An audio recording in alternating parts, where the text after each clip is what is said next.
feeling to be part of this event tonight, today? Super happy kasi ako talaga very ang priority ko talaga sa akin is yung skin. Yun talaga yung pinag-ingatan ko, yung magiging look ko sa ibang tao. As an artist, syempre kailangan namin ingatan yung sarili namin kung ano yung papakita namin sa ibang tao.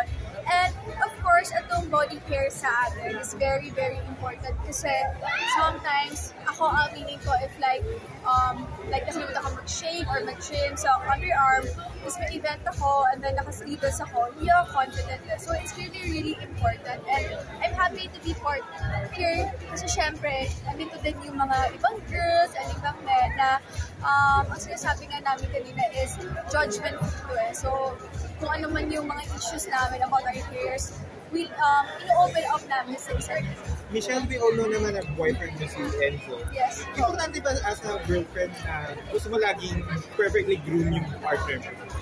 Sobra! Kasi ako talaga, ang lagi ko sinasabi kay Enzo yun, ang pinaka number 1 ko talaga sa lahat is yung hygiene talaga. Sa akin, it's not about the looks, it's not about kung ano man yung status mo sa life, ganyan. Pero ang sinasabi ko talaga, ever since kay Enzo, number 1 ko is hygiene talaga. Okay. Ito na yun nakita. How are you right now? Career mo, pinag-aabalahan mo. Right here tonight, you guys in the Philippines, we have Meridian. Welcome to launch. Business. Thank you so much for coming. You can still stay right here in this hall. Enjoy the refreshments we have, the bar, instead of trading all of your favorite drinks. We also still have some food being passed around. And at the same time, they're coming with each other, right? Let's all celebrate this very beautiful afternoon. So, okay ba yung may business kayo together? Mas, kamusta yung relationship na nagkaroon kayo ng business together? Yeah. Anong business yan? Hindi pa namin actually po pwedeng okay. But food industry siya. It's not okay. Products and all. Food po talaga. But, hindi kasi, since nag-business na kayo, does it mean talaga na pagka together na kasing ganyan, nakikita mo na talaga yung future na siya rin pwede mo makatuluyan? Yes, kasi actually din naman talaga mapunta yun eh. And mas maganda na ang ginagawa namin din is mag-focus muna kami sa mga ganito para pag dumating yung time na like nandun na sa pinaka-future and yun na yun, hindi ko masabi. Hindi ako sabihin. Basta yun, sa point na yun, ayun na namin isipin like financial, ganyan. Gusto namin like super stable na kami talaga. Pero mag-uusapan nyo na. At paano? In passing. Yes. Kailan ng ano yung meron mo kayong definite time o yung age kung kailan nyo balak? Ilan taong ka na ba, Iha? 25. Okay, 5 years from now ba? 25 pa lang ako. 3 years pa lang kami. Okay. But 30 years old ba gusto mo na mag-asawa? Ganon na? 30? Ganon? Si Andrew? Hindi, ikaw. Gusto mo ganong edad na? 5 years from now? Kasi ganon. Before 30, 29, bago 30. Yun naman ganon. Ganon. 4 more years. Advantage ba kapag pareho taga-showbiz? Kasi may mga taga-showbiz na they don't want na taga-showbiz, no? Ikaw ba mas maganda ba pag taga-showbiz yung karelasyon mo? Actually, ang sinabi ko talaga before, ayoko ng showbiz. But, syempre, hindi naman mapipili kung sino darating sa life mo. And siguro kasi sa amin ni Enzo, hindi naman yung relation namin is showbiz eh. Like for example, itong business na to, tinutulungan rin kami ng family niya, ganyan. So, hindi lang like kami talaga, sinusuportahan kami ng kanya-kanyang family namin. So, yung relationship namin, maganda dito, involving family namin. Kasi for example, nag-aaway kami dalawa, lalapit siya sa mommy ko, yung kuya ko pag nagkumayari, ako yung smile loob ko, kuya niya yung kakausap sa akin, ganun yung relationship namin. So, ang laking factor, and kaya, sobrang strong relationship namin. Tanong lang, no? Hindi ka ba nainip sa ABS-CBN? Hindi mo naisip na lumipat sa ibang station kasi daming lumilipat eh? Hindi, kasi, nabibigyan din naman ako ng projects. Maybe kung iisipin ng ibang tao, baka hindi siya like big break or like ito yung pinaka-lead. But for me kasi, as long as nabibigyan ka, as long as na binibigyan ka ng magandang project, magandang role, okay na yun for me. Actually, hindi na ako nag-look after talaga sa maging big star. Gusto ko yung hanggang paglaki ko. Hanggang ka pa rin. So, ayoko din na maging super big star kasi minsan biglang nawawala diba? Pero yung lagi kang support ganyan, flexible Dimples Romana, di ba? Yung mga ganong tipo. Yung mga ganon po. Yun pa yung like, matagal talaga hanggang pagtanda mo, nandun ka po talaga. Paano dumating sa point na gano'n na yung gusto mong mangyari sa career? I think growing up na, syempre, nung bata ka, nag-start ka, gusto mo talaga, gusto ko sumikat, gusto ko ganito, ganyan.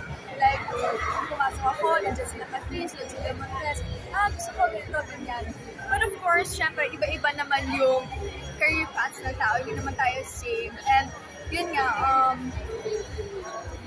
hindi lang naman like, showbiz lang yung pwede kong gawin sa life. Like, pwede ako mag-business, nakagraduate ako ng college, nakapagod pag-aaral ko. So, ang dami kong pwedeng gawin talaga. Question lang no? Kasi matagal na siyang lumalabas. To clarify lang, no? Kasi you work before with Dominic Roque. Alam mo. May mga issue kasi lumabas natin na naging kayo. Naging kayo ba talagang dalawa? Or part ba siya ng past mo dati? Gusto ko pong umihan siya.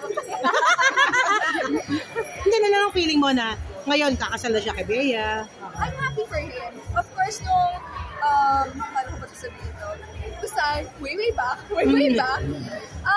Ang gusto naman talaga namin sa isa't isa is maging masaya kami. Kung saan ka masaya, kung saan ako masaya. And kung, of course, hindi naman kami talaga nag-end. Pagkakasal na siya, masaya ako kasi alam ko masaya siya and deserve na yun kasi napakabuti ng lahat. Pero hindi naman siya bad breakup. Hindi naman. Hindi naman. Okay naman. Pero happy ka. Nakapag-usap ba kayo na maayos? May closure siyang maayos. May closure siya. Kasi minsan may gano'n, di ba? Nag-ghost, wawala bigla. Ha? Are you okay with Dominic? Friends, civil? We don't talk, actually. We don't. Pero si Bea, na-meet mo na personal. Naging anos ko siya sa show.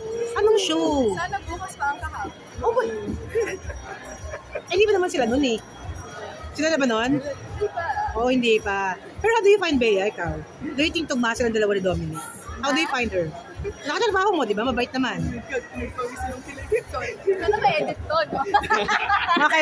Yung mga friends, sasabi ako, nagpapawisan ako, naiiyak. Ano, okay kayo ni Bea? Okay naman. Nakapag-usap ba kayo? Nagkatawagan kayo, nagkausap, hindi? Yeah, nung mag-sister kami. Mag-sister pa kami. Sa serye. Pero ngayon hindi na kayo nakapag-usap. Pero walang bitterness, everything is okay now. No naman, kasi after no show, hindi na kami like continuous lang na ano. But of course, nung, like, for example, like sa ball, ganyan. Kawatian. Ate-ate ko siya, talaga. So, At least naka-move on ka na, no? of course, Nakapogi naman jowa mo, no? Ha? Okay. Ano na lang sikreto sa isang masayang relasyon? Sorry po. Kagaya sa inyo. Anong sikreto? Hindi ka naman nagka-trauma kaya ayaw rin nag-showbiz sa kanya. Hindi. Pero sabi ko talaga ayoko na ng showbiz kasi gusto ko Dahil? ganyan. Dahil masyado ka ba nataranta kay Dominic dati? Masyado napukul ka ng mga intriga dati? Actually, ngayon lang po pinagtanong sa akin.